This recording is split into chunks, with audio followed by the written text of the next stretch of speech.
Hello, my name is Linnea from Linnea Loves Music, and today we're going to be talking about vocal resonance.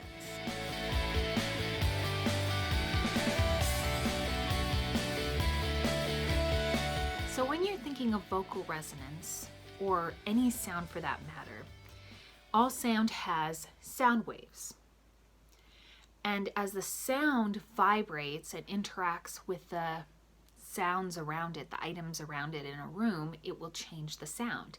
And that's the reason why when you're singing in the shower, you'll sound different versus when you're talking or yelling in a gym, or when you're in your living room where there's carpet and blankets and sofas and all that.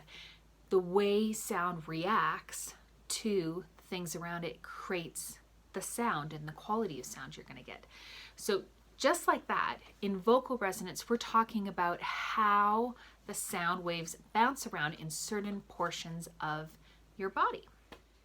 There are three main different voices that you can get with vocal resonance. One is head voice. And so in the head voice, when people are singing in head voice, it tends to be really bright and really strong. Sometimes people will feel if they put their hands on their nose and by their eyes, which is sometimes called the facial mask, they'll feel little micro vibrations as they sing high notes. Some people, depending on how they're built, if they put their hands on their head, they'll be able to hear and feel the sound vibrate more. Some other voices, so the second voice would be your chest voice. So in chest voice, it's when you sing really deep and thick, and in that you're going to feel it really resonate in your chest cavity, and that's what gives it that really deep, thick sound. The other voice that you'll hear is mixed voice. So a mixed voice is the combination of vibrating in your nasal passage as well as in your chest cavity. So as you start off lower, you're going to have the majority of your sound vibrating in your chest cavity. As you get up higher, typically, you're going to feel it more vibrating in amongst your nose and your head. So sometimes you'll hear some different vocal teachers talk about vocal resonators. And when they're talking about vocal resonators, they're talking about different places that the sound will vibrate in your body. So little air pockets and cavities that the sound can vibrate to create a different sound. So some different places that sound can vibrate is in your nasal passage, because there's a space in there kind of around the eyes and temples. You'll kind of feel a little bit of resonation there. Also in the pharynx and in the mouth section, because there's a huge space for the sound to kind of bounce around and circulate in there. And then of course you have the chest cavity.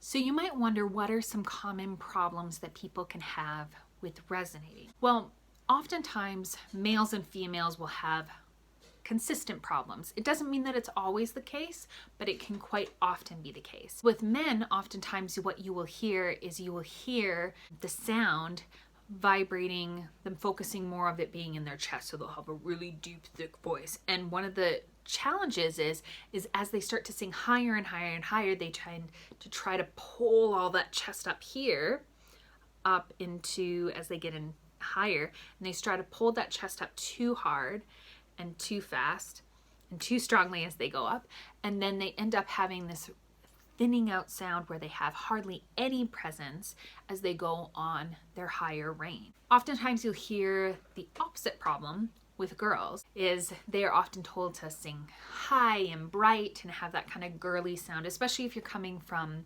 opera and they're told to just be in your head voice, just being here. But the problem with that is, although they can have a gorgeous voice at the top, is that as they go down further and further in their vocal range, at the very bottom, because they have not developed chest voice, most girls haven't developed a good chest voice, then it'll be airy and they'll be like, nothing coming out at the bottom, and it'll be like there's no strength there and it's lacking that power.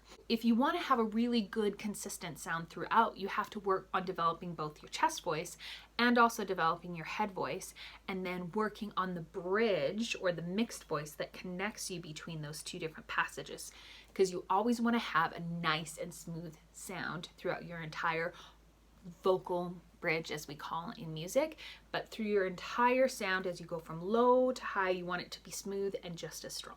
The obvious next question after that would be, how in the world do I fix a vocal resonance issue? And this is something that I know personally, something that I actually struggled with. When I was first starting, I had a lot of classical training, opera training, and I had really strong head voice. As I went up high, it was super bright, you could hear it, and it was nice and clear. But then as soon as I went down lower, it was like, there was nothing there. Oftentimes what you have to do is you have to over exaggerate on the other end to start to develop it. So as I was starting to work on developing a chest voice with the vocal teacher that I had at the time, we would really work on exercises, really working on that chest voice. We would do things like working with vocal fry or working with really deep sounds going up and down the scales, just trying to have a really deep presence. And as that became more and more comfortable and stronger, and I developed that chest voice, then what became the challenge was learning to balance the two. Because as soon as I finally unlocked chest voice, I was so excited because I could finally sing those deep, thick, rich notes that I'd always wanted to sing. And I had this really bright, strong, high part, and I had this really deep, down, low part. And then the next challenge was trying to find a balance between the two so that it was a nice, smooth, and gentle transition. So if you're a guy, in the opposite way, you would work on the opposite transition. So if you have a really strong chest voice, it's really about developing that head voice. An exercise that can be really great with working on head voice is working on the syllable nay. When you're working on the syllable nay, you want to have a really bright and whiny sound. Now, of course, if you're doing just head voice, it's going to sound really whiny, it's going to sound really annoying.